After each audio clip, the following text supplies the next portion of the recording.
Hello and welcome back to my channel. In this video, we'll be reviewing tips for the removal and replacement of the variable valve timing solenoid magnet on this 2026 Buick Encore with the 1.3 liter engine. If you find my tips to be helpful, please like, subscribe, donate, and comment. Now let's get started. There are two VVTs on this inline 3-cylinder engine. The intake VVT is located right here, closest to the intake manifold, which is located right here. The exhaust VVT is located right here, closest to the exhaust manifold, which is located right here as indicated by the O2 sensor. Some of the symptoms associated with a faulty solenoid include severe stumble, bogging down under turbo boost, cold start, rattle. So when you start it up, you actually have a rattle. Low power mode, so kind of a limp mode. The car wouldn't be able to accelerate. And you would have an erratic idle. Additionally, you have trouble codes. Codes P0010 and P0013 indicate that there's an issue with the magnet has become degraded or there's electrical wiring issue. Trouble codes P0011 and P0014 indicate an oil related issue, okay?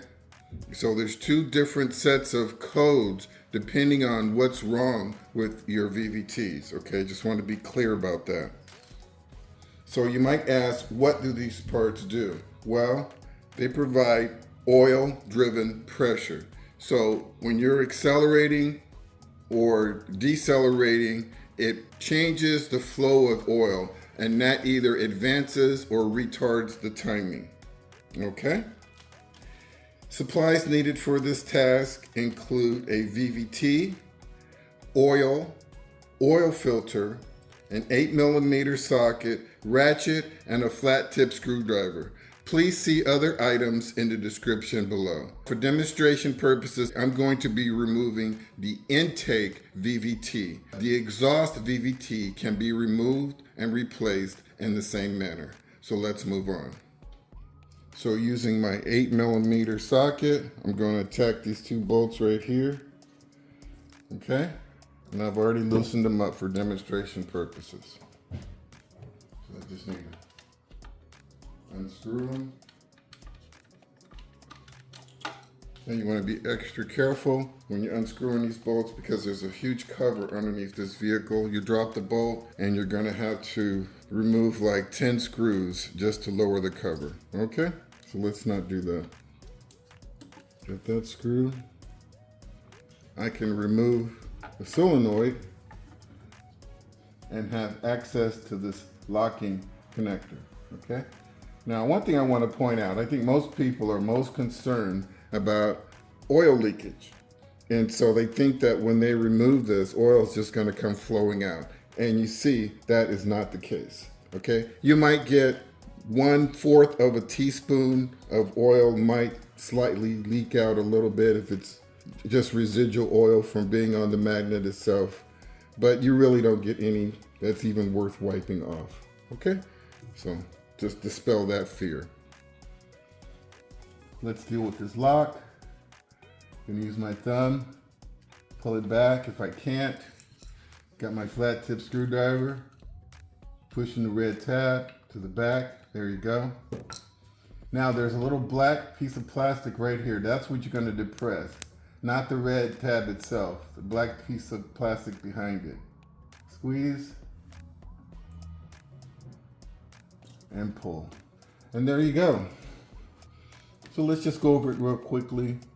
Of course, you have your 2-prong connectors right here. Right? You have your O-ring.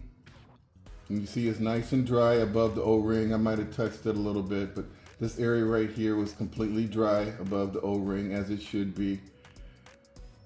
Now you have your magnet here, and this is a pretty hefty magnet. A lot of them aren't this thick. This is pretty thick. Interesting. So anyway, what happens is as electrical current is applied, what happens, it'll force this little pin to move away from the magnet. It'll force it away, and when the current is decreased, the pin will flow back towards the magnet. And so here's the pin. Here's the pin right there. Right? And so you can kind of hear it. Falls out, falls back in. Falls out, see that? Falls back in. And that's about how it should sound.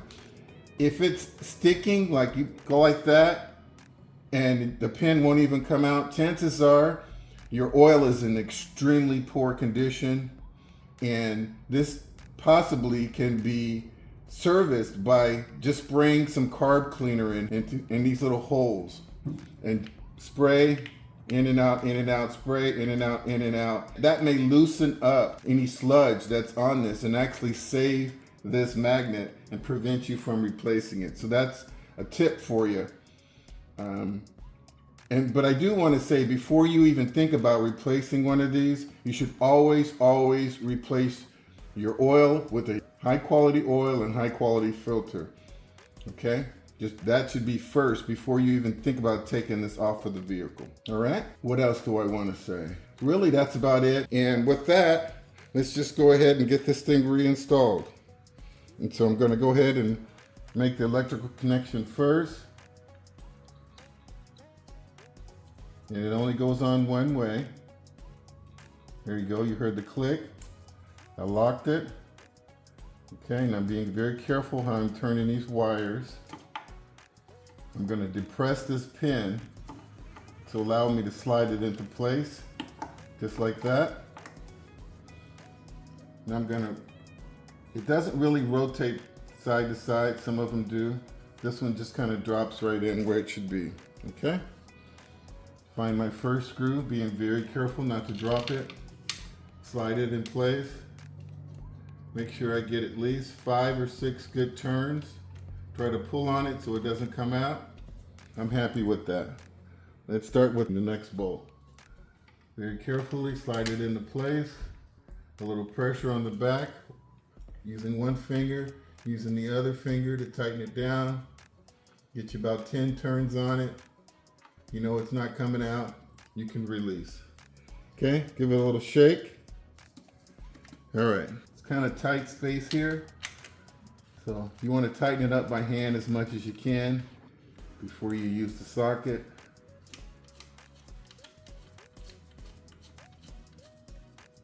All right. And I want to tell you, I only had maybe 7 pound-feet of pressure on this bolt. Okay, just needs to be snug. There's a nice O-ring there to prevent leaks. Okay, and that's it.